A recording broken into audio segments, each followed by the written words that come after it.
They weren't going to do it at a time, during the summertime when, the Taliban, they're literally bored. They got nothing to do but fight. You can speak to this. We've been calling it the fighting season. We've known it every year since 2001. They fight in the summer, and then the winter sucks. Yeah, the winter sucks. They go high. Things are calmer, so you can do it. So you don't have this massive surge. Yeah. He would have been droning the shit out of the the highways coming in. Convoys, there were just caravans and convoys. It'd be like the original Iraq War, right? You'd get a get an A-10 and just run down the line, shooting depleted uranium at these things, and you could take out tens of thousands. There would have been real conditions. There would have been fear in the back of the mind of these guys saying like, hey, I'm going to get nuked on this road going in there. Oh, yeah. They wouldn't do it the same way. It would have given the Afghan fighting forces, if they wanted to actually fight, a chance, because it wouldn't just be this deluge, this onslaught at once. But again, Joe Biden changed that plan because he wanted credit on the world stage. He's so not there that he figured, hey, if I do this, it'll go great, and I can take credit for this. And now he owns it. So what consequences is this going to have now in the West? Look, what do you think, if you're sitting in Taiwan right now, what do you think's happening? What do you think happened in the last week to sort of, the notion of being an American ally? You're an American ally. We just abandoned, 40,000 Americans up to possibly, in Afghanistan. What do you think Taiwan's thinking? Whatever China's timeline, and there is a timeline for taking over Taiwan, it just accelerated 1,000 times because they're going around saying, see, you can't rely on America. Like, we just made ourselves so weak on a world stage that I don't think the average person can fathom it. I mean, if you're an ally of the U.S., we just told all of them, like, we're there with you, but we're not really there with you. Like, when the shit hits the fan, we are leaving and tucking tail. Well, we've our strength has been a triage of forward defense, deterrence, and alliance solidarity, and that's how you can win. You can win without firing a shot. But once we lose our allies like this, I mean, it's like they don't trust us. I wouldn't trust us. I would not be an interpreter anywhere for the United States right now. Yeah, and if you're in Taiwan and you're talking about that, like, you know what? China, come on in. If you're in any one of the places that China's essentially trying to colonize around the world, they'd be like, you know what? We'll take their money. We'll take the briefcase of cash they're giving us under the table. The Americans, they got to play by different rules. They're not going to, China's going to take over the world. So, it's what they've done with rare earth minerals. It's what they've done with everything. And that's their plan. And that was going to happen probably one way or the other because they're actually, they're smart and they don't play by rules, meaning, they don't care about political niceties.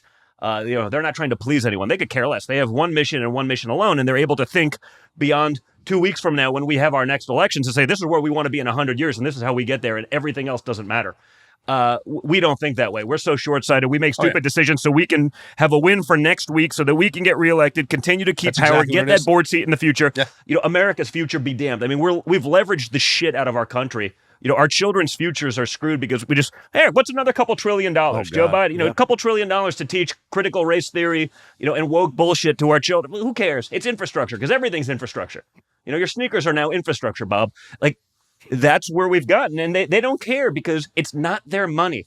But it allows them to keep power, and it allows them to then later make money again. And that's why my dad got involved in this in the first place. He was like, listen, I'm a business guy. Like, he's been watching this shit pissed off for decades. And now you're seeing, because you said it right? We're only 7 months in. Like, we've got 2 humanitarian crises, right? The border, unquestionably. Again, you don't have the coverage because the media is one way, but it's a crisis. Afghanistan, serious crisis. Inflation, serious crisis. I mean, we're gonna destroy the middle class of this country. And then, by the way, the next crisis is going to be the refugee crisis. And, there are definitely some great people probably in Afghanistan. And there are people that we have no idea what their intentions are. I have friends in the Border Patrol. I mean, for the last few months, he's like, hey, like a good percentage. And I don't mean like 1 or 2. I mean, like significant double-digit percentage are like, yeah, they're guys from the Middle East coming in. Mm-hmm. Like, they just see it. It's a porous border. Now, if you're a Cuban refugee who's being shot at by your government, you stay put. You're not allowed in the country. We don't want you because the Democrats in power don't want someone who's maybe against communism and socialism, which is where they're ultimately trying to push something. So if you're a Cuban refugee seeking asylum and actually like deserving asylum, not like I just want to come to America for the free shit, which is what you see a lot, at the southern border, but people who are actually getting shot at by an oppressive regime that's jailing them for simply wanting freedom and for speaking out against the government, they're not allowed in. because they've experienced what socialism and communism does. And, so this is one of the things I talk about a lot, and media goes crazy, goes like, what do you know about it? Well, I know about it because my mother escaped it.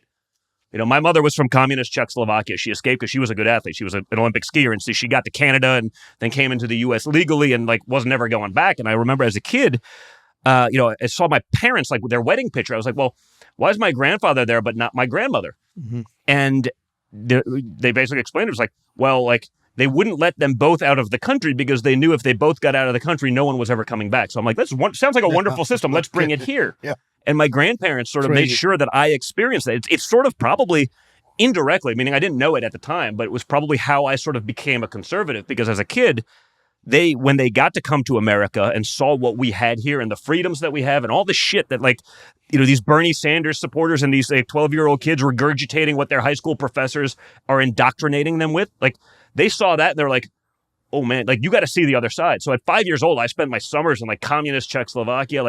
I've waited in those bread lines, and I can assure you they're not nearly as glamorous as Bernie Sanders would have you believe. Are you gonna run for office?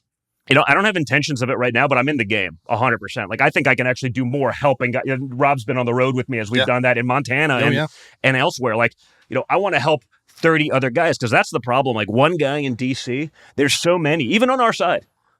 These stiff schmucks, again, they tell you what you want to hear. They then vote for you. Then they go to D.C. and do whatever the establishment tells them. So, I'm in the game fully. And right now I think I can do more, as one guy helping 40 guys than, one guy in the office and doing all that.